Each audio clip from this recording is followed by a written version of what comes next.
भारत माता की जय करने में जिनके मुंह में दही जम जाता हो, वो जय फिलिस्तीन के नारे लगाएंगे। क्या हम उस दिशा में बढ़ रहे हैं? कभी ये लोग जय पाकिस्तान जय चीन भी बोलेंगे। बिस्मिल्लाहिर्रहमानिर्रहीम। दीन स्पीचेस के मोअज़्ज़ज़ नाज़रीन, अस्सलामु अलैकुम। नाज़रीन, ओवैसी एक ऐसा लीडर है जिसकी किसी भी दूसरी पार्टी से नहीं बनती है। मुस्लिम होने के नाते ओवैसी ने कई बार जय श्री राम बोलने से इनकार कर दिया है, जिसको लेकर बीजेपी के लोगों को बहाना मिल गया है कि ओवैसी को देशद्रोही बुलाया जाए। वैसे तो करतूत बीजेपी के लोगों के हैं, पार्लियामेंट में अक्सर जवाब देने से कासिर रहते हैं, लेकिन इन्हें कुछ बातों को लेकर एक सियासतदान जो कि बीजेपी से ताल्लुक रखता है, उसने ओवैसी पर तनकीद करते हुए कहा कि जब कोई इससे जय श्री राम बोलने को कहता है तो उसके मुंह में दही जम जाता है, जबकि जय फलस्तीन बोलने को इसको कोई प्रॉब्लम नहीं हुई। अगर ये हाल रहा तो बहुत जल्द हिंदुस्तान में बैठकर जय पाकिस्तान और जय चाइना भी बोल देगा। जो भारत माता की जय करने में जिनके मुंह में दही जम जाता हो, होंठ सिल जाते हो, वो जय फिलिस्तीन के नारे लगाएंगे। क्या हम उस दिशा में बढ़ रहे हैं? कभी ये लोग जय पाकिस्तान जय चीन भी बोलेंगे। ये सियासतदान काफी जोश में नजर आ रहा था। इसने न सिर्फ ओवैसी पर तनकीद की बल्कि इसने कांग्रेस को भी माफ नहीं किया। कांग्रेस के दौर में इमरजेंसी लगी थी, तब उसे हिंदुस्तान को काफी नुकसान हुआ था। उसको लेकर कांग्रेस को चैलेंज कर रहा है कि अगर उनमें हिम्मत है तो वो आए और ये तस्लीम करें कि इमरजेंसी लगाना हमारी बहुत बड़ी गलती थी, हम ऐसी गलती दोबारा नहीं करेंगे और साथ में कौम से माफी भी मांगनी पड़ेगी। जब माफी की बात आई तो इस पर ओवैसी जी ने एक जबरदस्त पोज भी दिया था। तो मैं चुनौती देता हूं कि वो सदन में आए और आश्वासन दें कि इमरजेंसी जैसी गलती कांग्रेस वापस कभी नहीं करेगी। आपको देश को कहना पड़ेगा, और यही नहीं, माफी भी आपको देश से मांगनी चाहिए।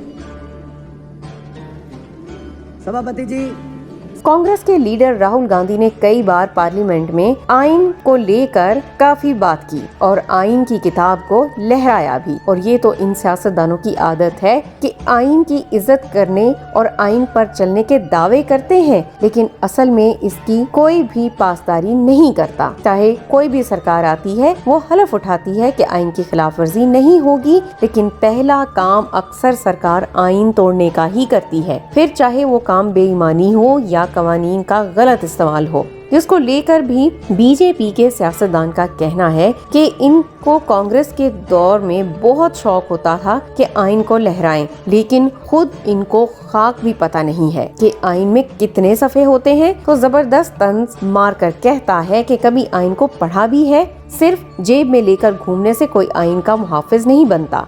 कितने पन्ने होते हैं कॉन्स्टिट्यूशन में? कितने? ऐसा मोटा करके मत बताओ, पेज कितने होते हैं? लहराते फिरते हो, निकालो जेब से देखो, अरे निकालो जेब से देखो, निकालो जेब से देखो, नकल ही मार लो। अनुराग ने आखिर में कांग्रेस पर एक सख्त तनकीद मारकर कहावत भी सुनाई कि 100 चूहे खाकर बिल्ली हज को चली। इस तरह कांग्रेस ने भी इमरजेंसी लगाकर आइन की खिलाफ वर्जी की और अब कहते हैं कि हम आइन के मुहाफिज हैं। एक कहावत है, ये तो संविधान की बात आपके मुंह से वो लगती है कि 100 चूहे खाकर बिल्ली हज को चली, और कांग्रेसीकरण करने की बात करूं जैसा ये हर योजना का करते हैं। अब हम आपको बताते हैं कि हिंदुस्तान के आइन को ज्यादा नुकसान किस पार्टी ने पहुंचाया है। हिंदुस्तान में आइन में साफ साफ लिखा हुआ है कि यहाँ पर हर मजहब वाले लोग अपनी इबादत और मजहब का प्रचार का हक रखते हैं। जब कांग्रेस की सरकार थी तब तो किसी भी कम्युनिटी को कोई मसला नहीं था, बल्कि सरकार के लोगों पर कम्युनिटी ऐसे मिलते थे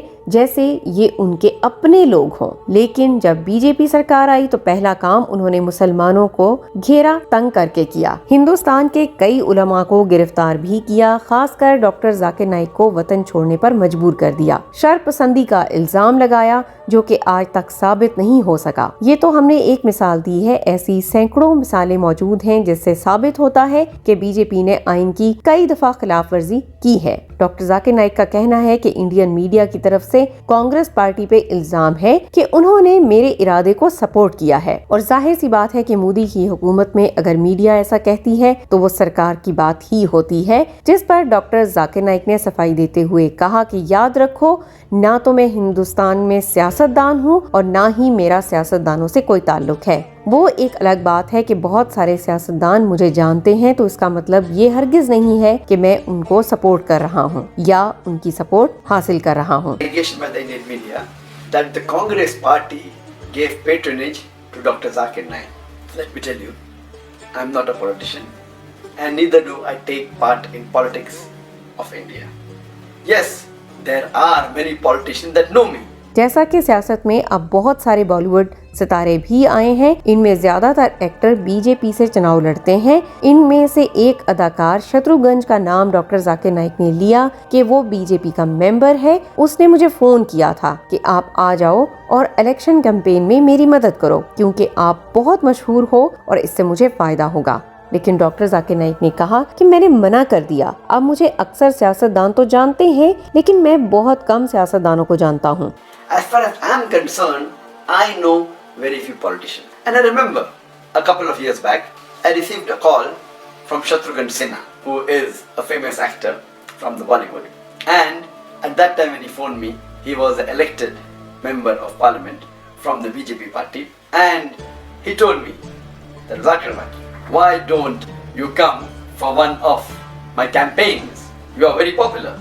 डॉक्टर जाकिर नाइक का मजीद ये कहना है कि अगर मैं चाहता तो बीजेपी की सपोर्ट आसानी से हासिल कर सकता था। जब मैं पीस टीवी के लिए अप्लाई कर रहा था तो इजाजत नहीं दी थी। बज़ाहिर तो ये होना था कि मेरे इदारे का मतलब तो रूलिंग पार्टी बेहतर पूरा कर सकती थी, लेकिन मैं उनको सपोर्ट भी नहीं कर सकता था और ना ही उनकी सपोर्ट ली। Just for your information, I'd like to tell you that when the Peace TV applied for the downlinking permission in 2008, it was the Congress party which was the ruling party, and that party did not give me permission.